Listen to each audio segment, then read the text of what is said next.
I am the founder of FluentU. We could talk about some surprising ways to study English. In general, comprehensible input is by far the most important way to learn a language, right? Absolutely. Hypercorrection effect. When you get it wrong, then your brain it smacks you, I guess. If you stop making mistakes, it's over. I mean, we beyond great. Time to learn languages, right? To make friends with the words. Personally, when I was learning Chinese and Japanese and Korean, I can remember the words literally 10 times better than if it's just a word. Like if it's just a word, it's impossible to remember it. You make my name your friend.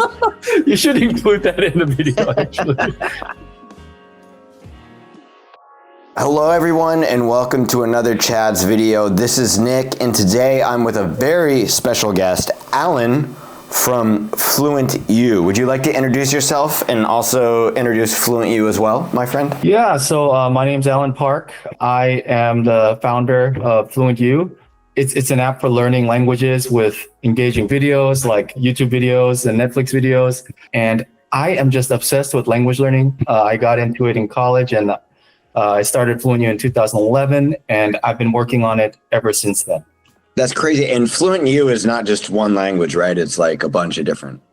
Yeah, so we started with Chinese, actually. Wow, okay. Because I love learning Chinese. Cool. And Japanese too, actually. Awesome. And then we expanded into 10 languages now. So we offer it for 10 languages. Oh, wow. And you have English, obviously, or you wouldn't. And we have English. That's also an important language. I hear a lot of people are interested in it. Just before we start, out of curiosity, which languages are the most popular? English actually is the most popular. And then I guess like Spanish, French, probably. Yeah. Cool. Very cool. Well, we're going to put all of, FluentU's links and everything in the description so you guys could check it out. And I'll ask a little bit more about it maybe towards the end of the video. But since I love learning languages, I'm doing Spanish now. I learned Japanese before. And I know you said you like acquiring languages. I thought we could talk about some surprising ways to study English or study language learning in general. How does that sound? That's awesome. I could talk about that for hours. Yeah. All right, cool. I came up with just 3 ideas off the top of my head, things that I actually do. Do you want to throw one out first, or would you like me to start? Nick, why don't you go for it first? I feel like you're ready. This sounds good coming. This is very specific to me, just because this is the way I learned Japanese. But I went to comedy school in Japan and did comedy in Japanese. And one of the things required to do like a comedy bit is you have to write out a script. And luckily, Japanese comedy requires 2 different people. So you'll have A, B, blah, blah, blah, A, B, A, B, A, B. It's a long conversation, but you basically have to practice writing things out. They have to be coherent sentences that, of course I made mistakes, but I would have a Japanese person correct my mistakes. And we would do a lot of comedy about things that are happening in the news or, going on in Japan. So it was very cultural at the same time. And then I also had to, write out the kanji. Of course, I did it on my computer. But I think the biggest benefit from it was that I'm practicing this script. You practice it for about 2 or 3 weeks till it becomes so natural that you don't even have to follow the script anymore. So it really helped with my Japanese pronunciation and being able to speak, because it's basically like doing a speech. That sounds like an amazing like Japanese school, actually. Yeah, you should make it a part of CHADS Japan, like for learning English. So I would suggest that. So this is probably more intermediate English learners. They find a teacher or somebody they can write a sketch with, and then they write it out and then practice it. Because it works on listening, pronunciation, writing, cultural aspects, everything like that. So yeah. Actually, I was working on making a video for learning Japanese with a toilet. Really? I haven't released it, but that was an amazing way to brush up on my Japanese. Do you mean like the just the aspects of Japanese toilets? Is that what you're talking about, or? It's actually so comprehensible input through a toilet. So I have one for Chinese that I published already, and then I was making the Japanese version, but that's in progress. Does the toilet talk or what? The toilet doesn't talk. I'm just dressed in like a white robe. And I have a toilet in the thumbnail, and I whip it out, and I start with like "botearai," and I just get into it and teach one word at a time. And I see. Yeah, I think we can both agree that just in general, comprehensible input is by far the most important way to learn a language, right? Absolutely. Yeah. So here's one. Okay. I think related to your idea, actually. I'm sure you made a lot of mistakes while you were practicing that. Yeah. I did while making the toilet video. And that is when you remember. It's not just when you just make a mistake, but it's when you make a bad mistake. Yes. So I was preparing for a different video, and I came across this research by two Columbia professors, and they came up with this term. It's called the hypercorrection effect. Even if you know the answer to something, when you get it wrong, then your brain it smacks you, I guess. Like you feel it, you remember it, and you won't remember it. It's like a micro trauma. Yeah. It's like a smack of embarrassment, right? Yes, it's like a smack of embarrassment. It's a shock to your wrist, to your system, and you remember those. So that is one tip is to actually not just make mistakes, but lean into them, embrace them. The harder you fall, the better you will remember the correct answer. This is actually funny because, when you're a comedian, you have to be self-deprecating. The other day, I was doing a YouTube video with a guest, and I meant to say she had likability, which is kokando. I said kokando, which is like she has like a high groin, because kokando is groin.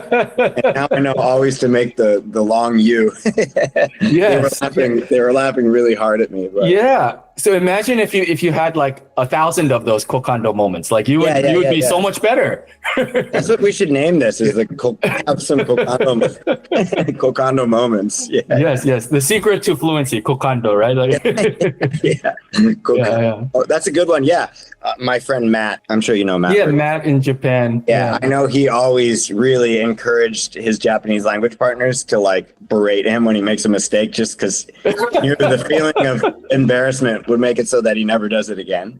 Yeah. Like I said, high pain tolerance is I think key. Yes. You got to reverse your thinking. I guess that will be one of my tips. Is you have to reverse your thinking so that you enjoy making mistakes, because you brainwash yourself to remember that is how you improve. It's not just part of the process, like that is the process. If you stop making mistakes, it's over. You're not improving anymore. Yes. I mean, if you listen to children, even in their first language, they still make mistakes with their first language. Like, my kid will be like, I go to the store yesterday, I went to the store yesterday, you know what I mean? And at some point you start correcting them, but they have such a high pain tolerance because they just don't even know. You know what I mean? Like, yeah. And after they stop making those mistakes, they're fluent. They're not improving anymore. Exactly. So it was just as you said, it is making the mistakes that that helps you acquire the language, right? Yeah.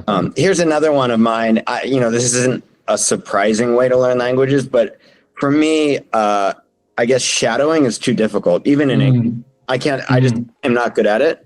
So I prefer to do chorusing, which is like just one sentence. Like, I went to the store to buy some milk, and then I'll just re-record it. I mean, I'll copy and paste it for a minute. I went to the store to buy some milk. I went to the store to buy some milk, and I'll have the Japanese people just keep saying that phrase over and over again, because you don't just learn the pronunciation from saying it one time. I feel like you really have to let it seep into your subconscious, and then you can record yourself saying it while you're listening to it and compare the actual recording pronunciation to what you're saying and kind of notice the differences and stuff like that. So instead of trying to shadow a TED Talk, which I'm sure has its benefits as well, I really prefer like shorter repetition. Yeah. I love that, because when I was practicing for that Japanese toilet video, what I did was I actually recorded the whole script.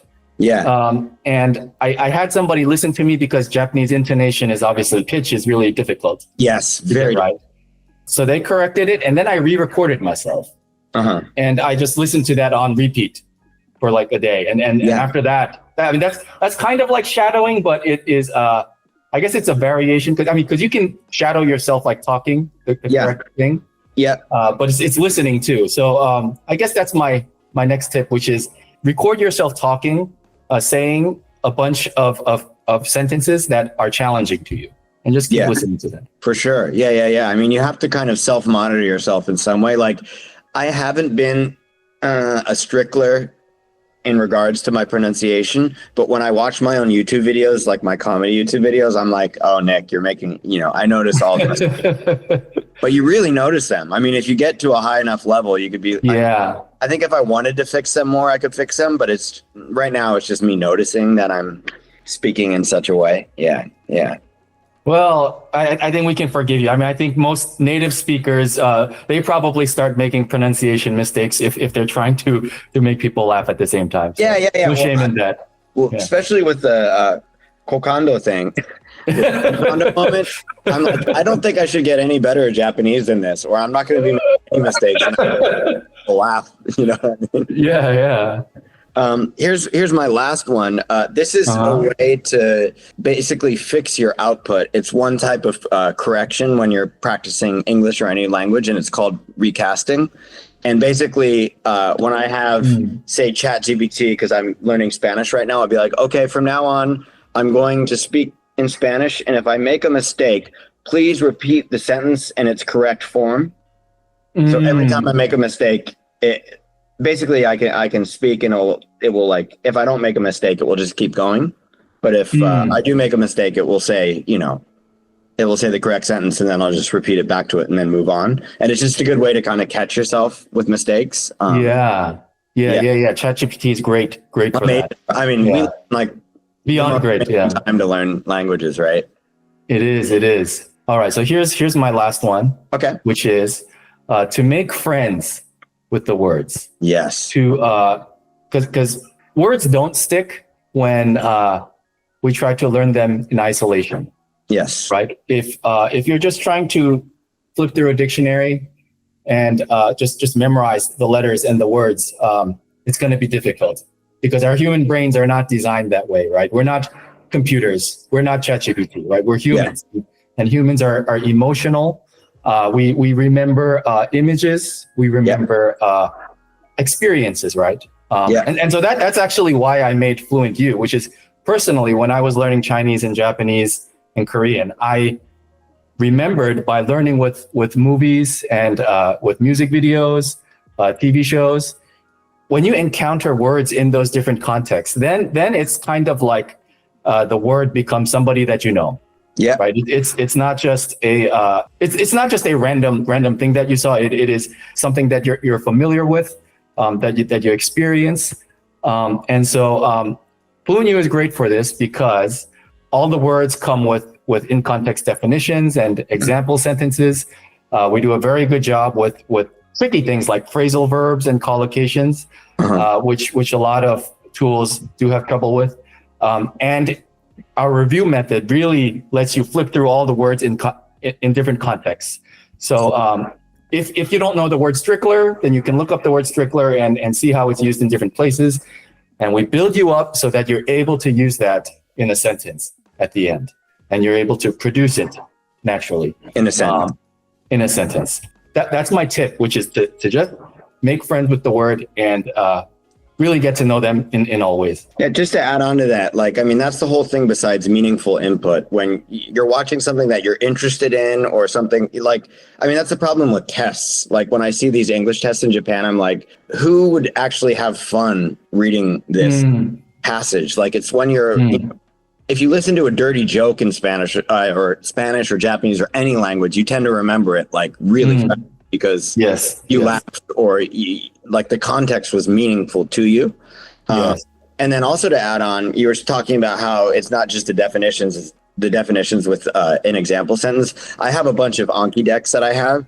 Every single deck with an example sentence, I can remember the words literally 10 times better than if it's just a word. Like if it's just a word, it's impossible to remember it. It needs to have some type of context for sure. Yeah, absolutely.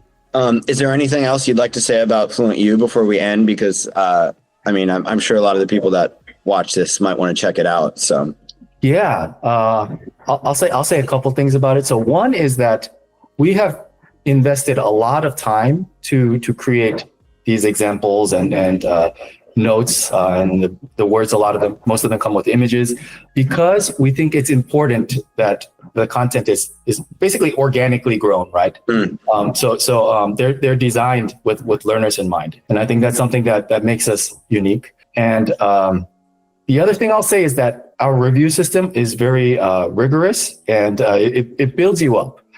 It will appeal to the person who is really serious about becoming fluent, right? If you just want to kind of kill time, and have fun, there are a lot of apps that are for that. This is really for somebody who wants to speak like a native and get there. So. Well, luckily it's probably a turnoff for a lot of people, but with CHADS, we're basically aiming for only those people, because if you want to just like play with the language, you could just get like a guidebook or something that says bathroom or how much is it for a coffee or something. You don't have to become exactly. Oh, and I should mention, like, we have mobile apps, and we have a Chrome extension that lets you learn with any YouTube or Netflix video that has subtitles. That's amazing. All the Japanese learners watching this, definitely check this out. We're going to put any link that Alan wants into the description. And I hope we can do another video with you in the near future. Yeah. It'd be this has been so much fun. Yeah, it'd be cool to play with actually like the Chrome thing together, just to show people like. Yeah. Maybe we could do that. We put on like a YouTube video, one of my YouTube videos in English. Yeah, that would be awesome. Yeah. Why don't we do that next time? Thanks so much, Alan. Thank you, Nick. Make my name your friend, okay? Make my name your friend. You should include that in the video, actually. That's funny. You should like start with that. That's pretty funny. I'm sorry. No problem. Yeah, man. Thank you so much.